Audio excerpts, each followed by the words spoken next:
3250 դրամ արժողությամբ սննդային հավելում համարվող գունանյութով են ներկել Շաքիի ջրվեժի ջուրը գենդեր փարթիի մասնակիցները։ Օգտագործված ներկի տոպրակը տեսչական մարմնի եւ ոստիկանության աշխատակիցներն են գտել արարքը կատարած անձի մոտ։ Նա Սիսիանի բնակիչ է։ Հաղորդակցությունում միայն անվան սկզբնատառերն են ԱՕ։ Աղմկահարույց արարքը տեղի էր ունեցել 3։ Այսօր տարածված տեսանյութը ցնցել էր հասարակությանը։ Երեխայի սեռը հայտնելու արարողության մասնակիցները որոշել էին այն անել այսպես ասած արտոռոց կերպով եւ երեխայի սեռը խորհրդանշող վարդագույնով էին գունավորել ջրվեժը։ Արդյունքում նրանք օրենք էին խախտել։ Շաքիի ջրվեժը հանդիսանում է բնության ջրաերկրաբանական հուշարձան եւ գտնվում է պետական պահպանության ներքո։ Բնության հատուկ պահպանվող տարածքների մասին օրենքով բնության հուշարձանի զբաղեցրած տարածքում արգելվում է ցանկացած գործունեություն, որը սպառնում է դրա պահպանությանը։ Խախտվել է նաև բնապահպանության նախարարության 2018 թվականի մարտի 21-ի հրամանը, որով արգելվում է բնության հուշարձանի արտաքին տեսքը խաթարող ցանկացած գործունեություն։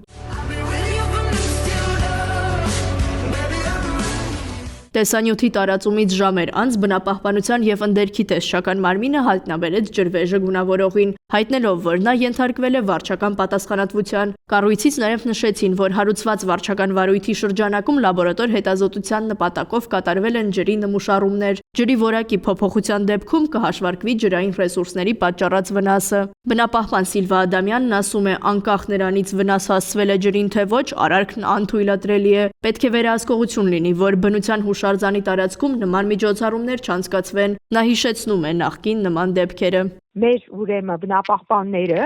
գրել էին, որ գիտեք Տիկին Ադամյան, նաև Գառնիի տարածքում են ուրեմն նման միջոցառումներ անում, որը տեղից ուրեմն հուշարձանը անթույլատրելի։ Ուրեմն Քարերի սիմֆոնիայի մոտ, Գառնիի տաճարի մոտ, ես դրա մասին լսել եմ։ Բայց սա ինչ սովորություն է։ Սա ինչ բան է, որից ինչ մշակույթ է, որի որևէ երբևիցե չի եղել սա հայերի մոտ, որ մտել է այդ մշակույթը ու այսպեսի աննորմալ բաներ են անում։ Սրա դեմը պետք է առնել։ Սա նաև խնդիր է, որը կապված է մեր հայի մենտալիտետի հետ։ Այսինքն դա ինչ է նշանակում դա։ Այդ վարդագույններ կբաց թողել, նախ սկսենք դրանից արգելված տարածքում, երկրորդ էլ դա ինչ արարողություն է, որ հայը կարող է այդպիսի արարողություն անի եւ մենք էլ այսպես հանգիստ նայում ենք։ Սոցիոլոգ Արթուր Աթանեսյանը կարծում է, կատարվածը ցույց է տալիս, որ հասարակությունը անտարբեր է բնության նկատմամբ ու չի գիտակցում, թե առհասարակ որքան կարևոր է բնության պահպանությունը հիմա, երբ աշխարհը բնապահպանական աղետի առջև է կանգնած։ Մեզանում բնությունը վերջի օղակն է։ Եվ մենք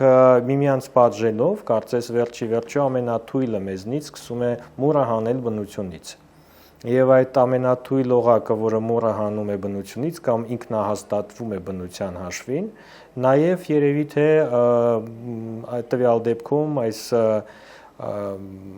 վերջի իրադարձության ջրի աղտոտման,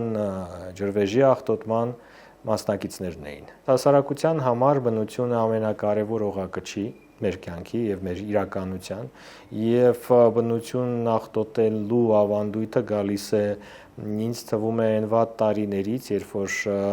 ծառ կտրելը պետք էր տաքանալու համար։ Սոցիոլոգը կարծում է, արարքը կատարողը պետք է պատժի ենթարկվի ոչ միայն բնության աղտոտելու, այլ նաև հասարակությանը սխալ օրակարգով ուղղորդելու համար։